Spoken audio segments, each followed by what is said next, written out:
The foam flinging hobby has grown exponentially over the years since I started, with Worker, X-Shot and Dart Zone all producing hobby level blasters out of the box. The barrier of entry to high FPS has never been lower, but with so many options now, it can be a bit daunting figuring out where to start, especially since blasters and gear don't come cheap. In this video, I'll be giving some of my suggestions and priorities for new players to consider when entering the hobby nerfing space. Keep in mind, this guide was written at the very beginning of 2025, so depending on when you're watching this video, some of the recommendations might be outdated, with newer and better stuff hitting the market. This is all my opinion based on my experiences, so don't feel like this is a definite guide or anything. I'll also like to note this guide will be biased more towards normal player versus player games, as that's what I normally play. You can apply this video to humans versus zombie games or competitive games too, but my suggestions may be suboptimal for those game types. Chapters should be in the video description in case you need to jump to specific sections as well. This video will probably be on the longer side as I want to make a more comprehensive guide that covers pretty much everything for new players. Grab a snack, put your feet up, and let's get going. First off, before buying anything, you'll probably want to decide where you'll be flinging foam. If you just want to shoot targets around your house or backyard, you don't really need to do any prep work before buying stuff. If you want to go out and play with and against other people, you'll need to join a group. Joining a group will not only give you the opportunity to go out and fling foam with other people, but it can also be a space for you to get help with any questions you might have in the future. Members are also likely to sell their second-hand blasters and gear, so you can also score things for cheap if you're lucky. A lot of groups can be found on Facebook and Discord, so check out those sites for any groups near you. The Nerf subreddit also has a group finding tool, but if you live outside of the US or far from any large groups, you're most likely on your own finding a group.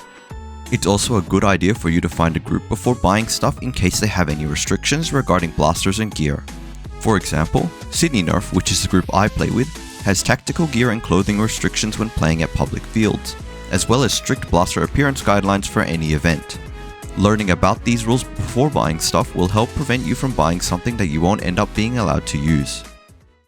Now that you've found a group to play with, you might be tempted to buy a bunch of things to use at your first event. Now I can't stop you from doing that if you really want to, but I highly recommend you attend an event or two before throwing your money into the void that is the Nerf hobby. Now you're probably wondering how you can play an event without any gear. Most groups are welcoming to new players and usually have a few existing members willing to lend out some of their gear and blasters to newcomers. Just make a post a week or two before the event to ask if anyone is willing to lend out some of their old stuff for an event, and you'll probably get a few responses. For any potential Sydney Nerf goers, do not contact me for loaner stuff as all my gear is temperamental and will self-destruct if handled incorrectly. If you are insistent on buying stuff to be a bit self-sufficient for your first game, you should get a set of good impact rated eye protection. I'll cover them more in a later section, but if you really want to buy something, this is it, as you'll definitely continue using them in the future. If you want to get more things, one blaster and a few magazines for it should be sufficient for your first game. You shouldn't have bought too many mags, so I recommend holding off on tactical gear for now, as cargo pants pockets or even a backpack should suffice for now. Use your first event as a way to learn how you like to play the game, what type of gear you enjoy using if you are able to borrow some, along with the group's rule set and dynamics. Keep note of these things as they'll come in handy when you start looking into things to buy. Now that you've gone to your first event and hopefully tried a few things out, it's time to go shopping. First off, I'd like to explain what FPS is for anyone new to the hobby that is unfamiliar to the term. FPS stands for feet per second, which is what the hobby uses to measure how fast a dart flies when it is shot from a blaster. A higher FPS blaster usually means the dart will be able to travel further, and the dart will also hit its target harder. Most groups will have an FPS cap or limit, which means that any blaster used at their games cannot exceed that number for safety reasons. Keep this in mind when picking a blaster so you don't end up buying or building something that ends up being too powerful to be used. Starting off with the exciting part, and what will likely dictate the other gear you buy, we'll be going over primary blasters. A primary refers to the blaster you'll be using most of the time when playing games. If you're on a budget, this is where attending a game first to see how you play comes in handy. Blasters naturally complement certain playstyles while conflicting with others. You ideally want a blaster to match your playstyle, as forcing to change your playstyle to match the blaster can be a frustrating experience, especially if it's your only blaster. We'll start simple by covering the two most popular styles of blasters, springers and flywheelers. Springers and flywheelers are basically yin and yang. Springers require you to manually prime a spring back, which gets released when you pull the trigger, sending the dart flying with air pressure. Flywheelers use motors to spin wheels that flick the dart away as it gets pushed between the wheels. With a springer, it's easier to hit higher FPS numbers and get tight groupings on your shots, while a flywheeler has unparalleled rates of fire and can be built to be extremely small. Of course, you can build springers to hit a lower FPS, and flywheelers a higher FPS if you've got money to spare, but each class has their own strengths and weaknesses. Like most things in life, there is no one best blaster. The best blaster will change depending on the person and their requirements. For newcomers, I recommend picking a springer for a first blaster, as they are usually cheaper on a per blaster basis, and there are more accessible springer options available than there are flywheel ones. They are also mechanically the simplest of the blaster options and relatively easy to take apart and fix if anything goes wrong. The Worker Harrier and Seagull blasters are in my opinion perfect for anyone entering the hobby, and they have plenty of spring and barrel combos to let them fall into almost any FPS range you might need. In my opinion, the Seagull is the best option, as it can be dropped down to meet the lower FPS caps that the Harrier cannot, while still being able to reach FPS numbers that will keep it competitive against Harriers. It is also widely available from multiple online stores and in different colors, with plenty of optional parts to tune its performance to what you want. Depending on where you live in the world, you might also be able to source a Nexus Pro X or X-Shot Longshot for much cheaper than the Worker offerings. While these are good beginner options, I don't believe they are good long-term investments, as they aren't as robust as the Worker offerings and will require some more money to be spent on in aftermarket parts to get them into higher FPS ranges. If your group however only plays at lower FPS caps, then these are perfectly fine choices. There is the option to get a stock blaster like a Nerf Longshot and completely overhaul it with mods to get it to a competitive performance level. This method will let you make something almost completely custom, as you will have freedom to select whatever parts you want to use. However, in my opinion, with the way the hobby space is currently going, this option is likely the least cost and time effective option for beginners, especially if you're pushing for high performance. The internals for high FPS can sometimes cost almost as much as an out-of-the-box blaster that'll reach the same performance without the need of shell cutting and tinkering that might come with modding. I do however recommend players explore modding at some point in their nerfing journey, as it will teach you helpful skills for maintaining and tuning blasters, as well as giving you an appreciation for how far the hobby has come. While I am an avid user of them, I typically wouldn't recommend a new player to start off with flywheelers, as they tend to have a significant initial investment. On top of a blaster, you're also going to need to purchase LiPo batteries and a charger, which is most likely going to be a big investment on its own. LiPos also have a learning curve, as they can be dangerous if not treated correctly. I'll leave some videos on LiPos in the description for those set on getting flywheelers though.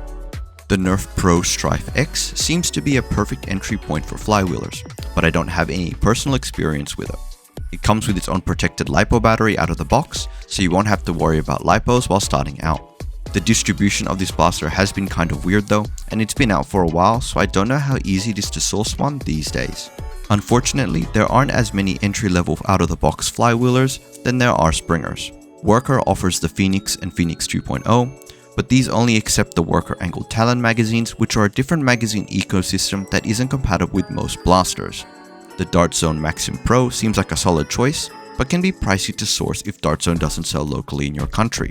If you know how to solder, you might as well go the extra step and just mod an existing blaster like the original Strife or the various other Strifeoids out there. This will allow you to get a better understanding of your blaster in case you need to fix anything in the future, as well as pick parts to better meet your performance requirements.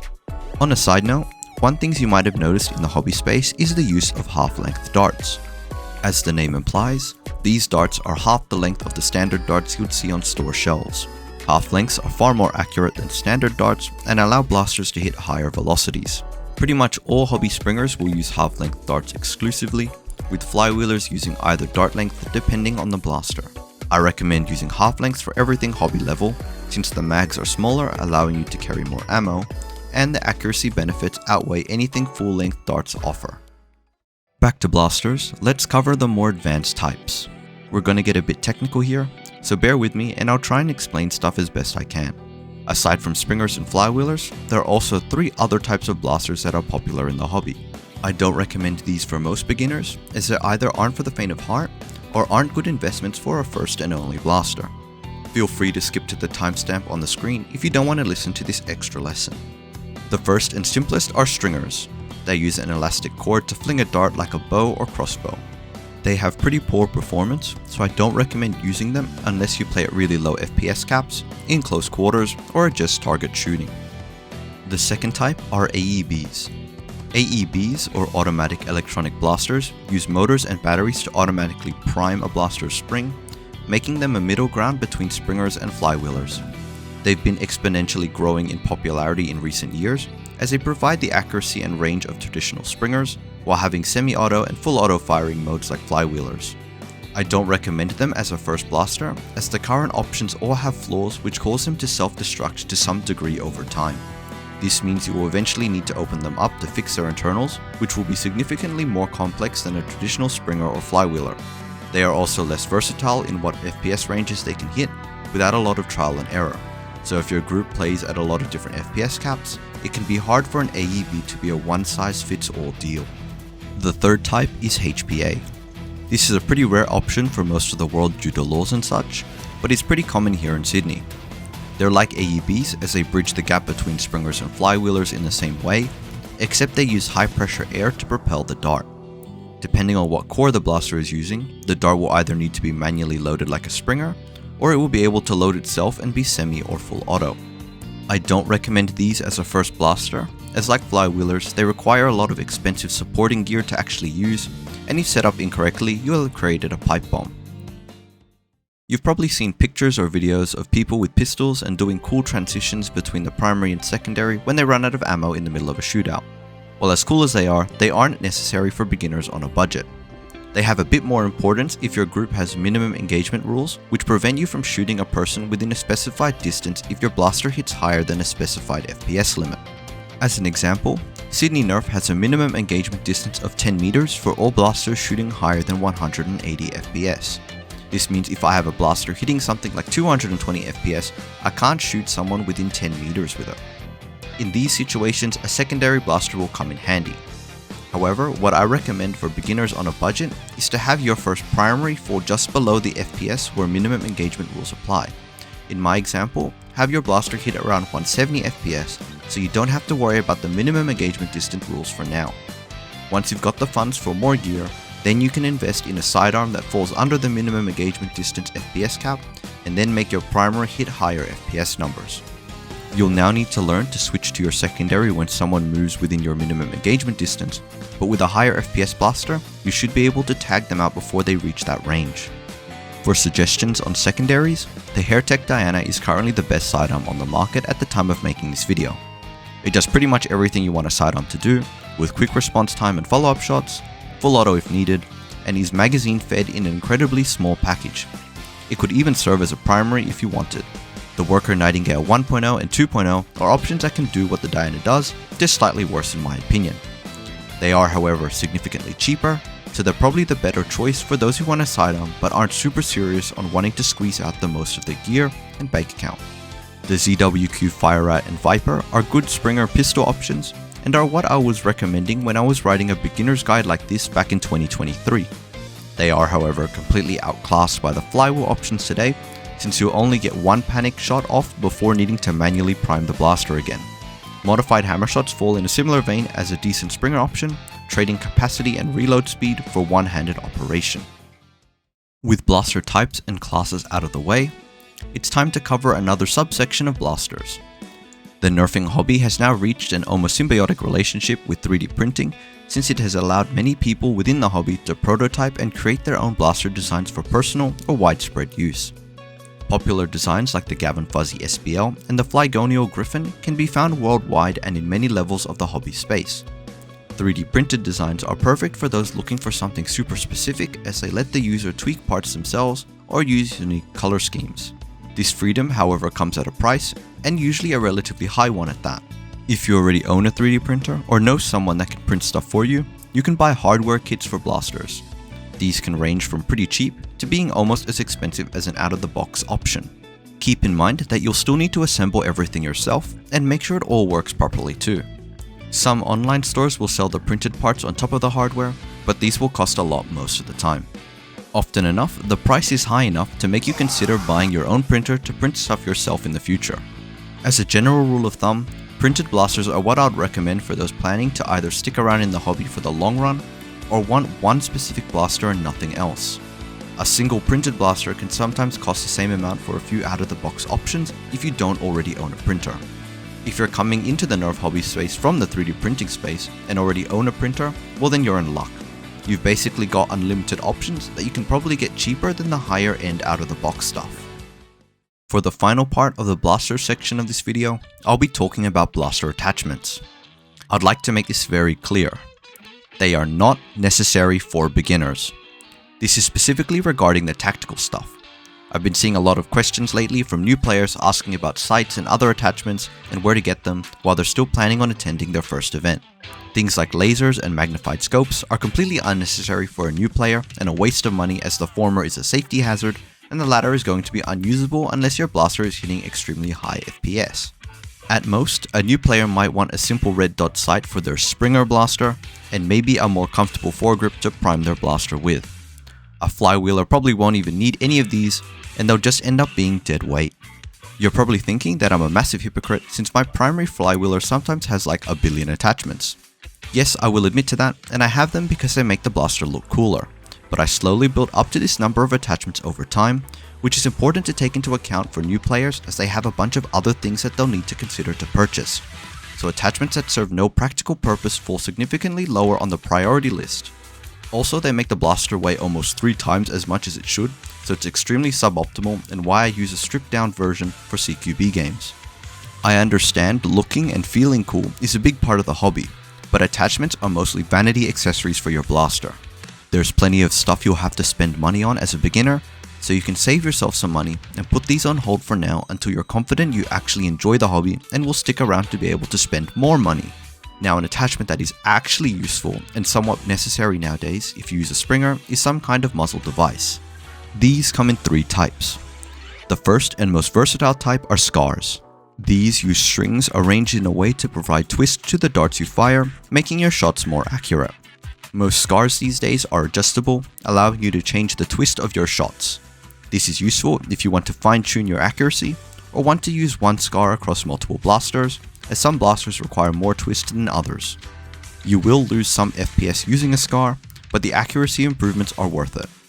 Adjustable scars are the most bang for your buck option, as you'll be able to adjust them to work on whatever Springer you need them to. The second type are P-cars. These muzzles are entirely molded in plastic and will have ridges that will twist a dart as it passes through. P-cars are non-adjustable, so whatever twist rate the P-car has is what you're stuck with. These are a good beginner option as most of the out-of-the-box Springers nowadays come with one, but I recommend looking into other muzzle options if you still have accuracy issues. The final type are B-cars. These use bearings to provide twist to darts. Like P-cars, they are non-adjustable, so you'll need to figure out what degree of twist your blaster needs beforehand to get the most out of them. The advantage to B-cars is that they impact FPS the least of the 3 options, making them the popular options for performance chasers.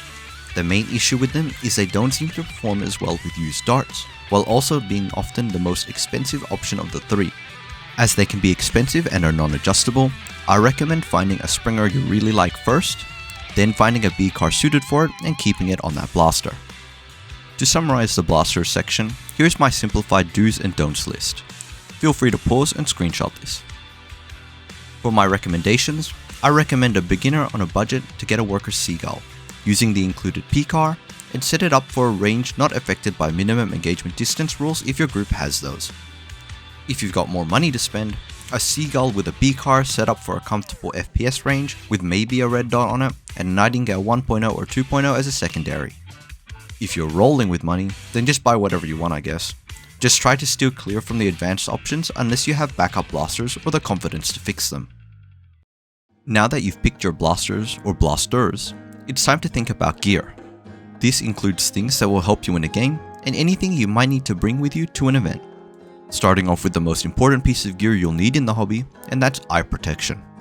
They need to be impact rated so they aren't useless and shatter if they get hit. You get 1 pair of eyes, so keep them intact. You can find impact rated glasses and sunglasses at hardware stores.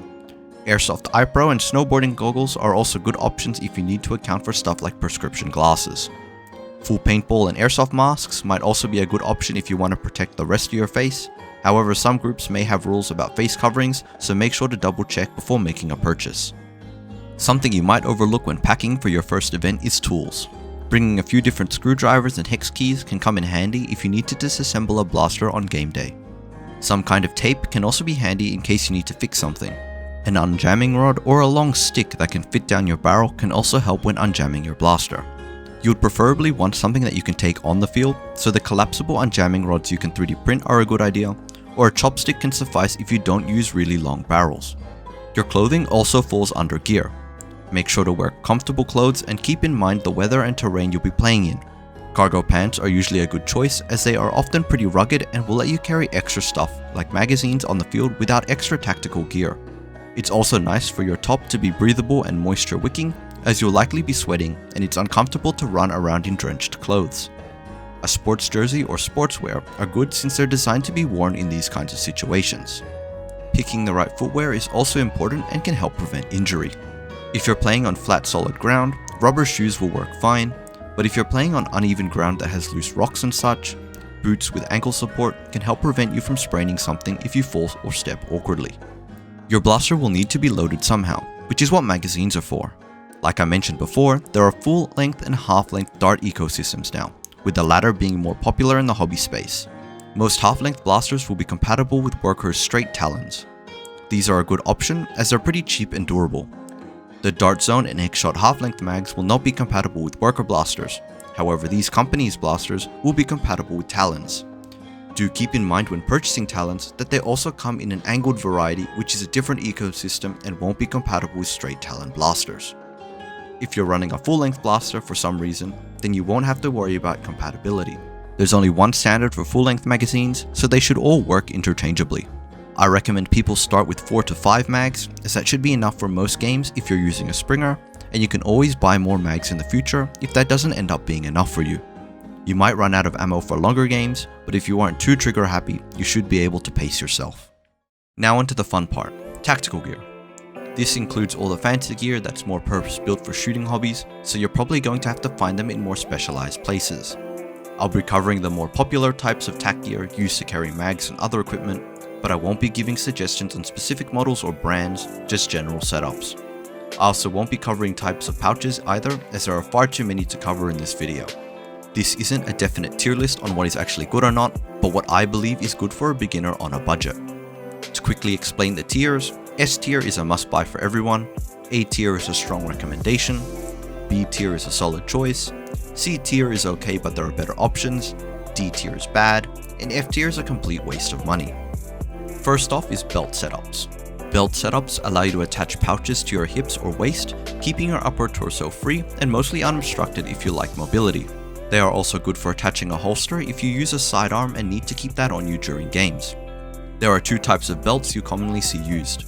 The first is a large padded molly belt, which you wear over your pants, and the second is an inner velcro belt that you wear like a regular belt with an outer belt that velcros onto the inner belt. The first setup is good for how easy it is to take on and off, while the second setup is good for staying in the same position on your body while you run around. Which one is better can come down to personal preference, but I personally prefer the inner outer belts as they sit more securely on your body than the padded molly belts. What really makes belt setups great is how scalable they are. You can run them standalone or alongside upper body gear, making them versatile and a good first investment as you'll be able to continue using them even after buying more stuff. You'll also likely use molly pouches on your belt, which will be compatible with other types of molly gear, adding to the modularity of this type of setup. Belts are an S tier piece of gear. Next up is plate carriers. Plate carriers are a popular choice with how common they are to find online. You don't need to run actual ballistic plates in them unless you want to work out or realism for some reason, so foam plates or having them empty are fine for nerfing use. What makes these popular is the amount of molly space they provide on both the front and back, allowing you to set them up with pouches to meet your needs in almost any way you'd need.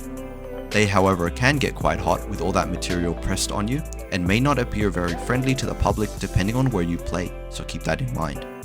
I put them in A tier for beginners as you'll likely only have a few magazines you'll need to carry anyway, so most of the molly space will go unused, and even a lot of long-time players don't use the backside of their plate carriers much.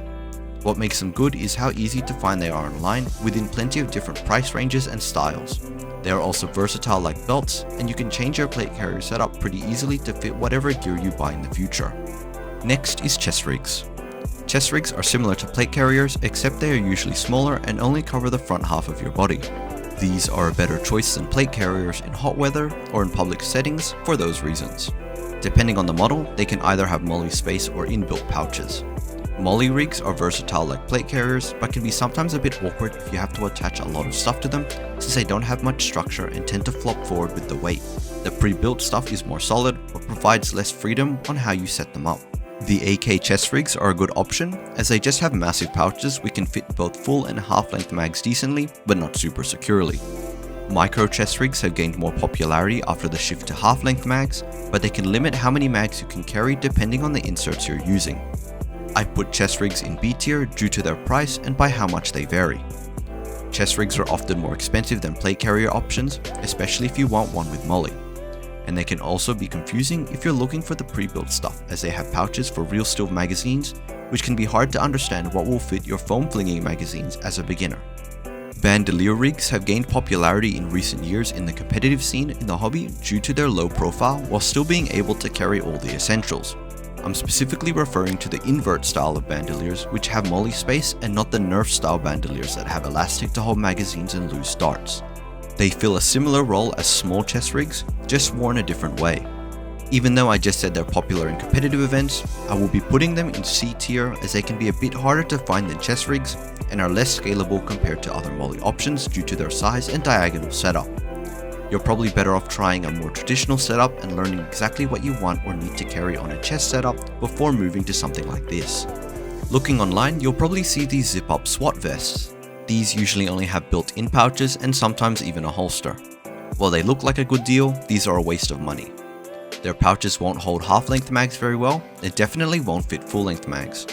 The holster won't fit most sidearms, making it useless, and the vest provides no sort of customizability in the weight setup, so that it can't even be a decent investment that will grow along with your gear. Don't even bother with this, as they're an easy F tier. Moving on to other pieces of tactical gear, we have slings. Not much to explain here since all they do is hold the blaster for you. They come in handy while waiting between games, since you can just let your blaster hang, or when you need to swap to your sidearm since you won't have to worry about dropping your primary. They come in 1 point, 2 point, and 3 point varieties depending on what you want. 1 points give you the most freedom with how you move your blaster around, but will flop around a lot when you aren't holding it. 3 points are the most secure on your blaster, but restrict how you can move your blaster around. 2 point slings are the most popular, as they are a comfortable middle ground between 1 and 3 points, providing the benefits of both, while only having a small amount of the downsides. Slings sit at the top of A tier. They aren't actually a necessity, which is why they're not S tier, but they are so helpful it'll feel weird not having one once you start using one. Knee pads are a good investment to save yourself some knee pain, as you'll probably find yourself kneeling a lot. They don't need to be the tactical stuff, and the ones you find at a hardware store will probably serve the same purpose. I put them in A tier, as they are something you should really consider getting but aren't super necessary. Gloves are like knee pads where they'll help dampen the pain of getting shot in the fingers or prevent your hands from getting torn up if you play in bush environments. They can also be good if you feel you want a bit more grip on your blaster or mags during games. I put them in B tier as they aren't important to play the game and aren't as helpful as knee pads, but they can be nice to have. A helmet is not important for a beginner unless you want to mount an action camera, but even then there are still plenty of other options. If your action camera is small or light, the headband mounts or a hat mount will often be a better choice since it has a much smaller profile on your head and will look less threatening to the public. A helmet is only really a good idea if your action camera is too heavy and jumps around a lot on those types of mounts, or if your games are long enough to need an external power bank to charge your camera. I put helmets in D tier as they shouldn't be a consideration for most new players, but it would go into C tier for those wanting to run some sort of headcam to record gameplay. To summarize the gear section, here's my simplified do's and don'ts list. For my gear recommendations, a simple belt setup with some magazine pouches and a dump pouch will suffice for your first few games. You can then add on a plate carrier or chest rig in the future to hold more magazines on you, and a holster for your sidearm. A sling and knee pads are also really good quality of life purchases. If you're loaded with cash, like my blaster's recommendation, buy whatever you want. With all my gear recommendations done, that brings us to the end of the video. I did want to have a section covering tips, tricks and strategies to help new players improve during games, but this video is already running a bit long and that's a lot to talk about on its own, so I'll be making a part 2 to this video with all that info soon. Thank you so much for sticking around and watching this far, as this has definitely been one of the biggest videos I've ever made. I actually planned to make a beginner's guide for the start of 2024, but it never got past the scripting stage, so I'm glad I finally got this video out. For new players, I hope this video has helped you understand the foam flinging hobby a little better, and prevents you from making common beginner mistakes to save a bit of money. For more experienced players, I hope you at least had fun watching me ramble as random footage played in the background. Anyways, thanks for watching, press YouTube buttons, stick around for more videos, and have a great 2025.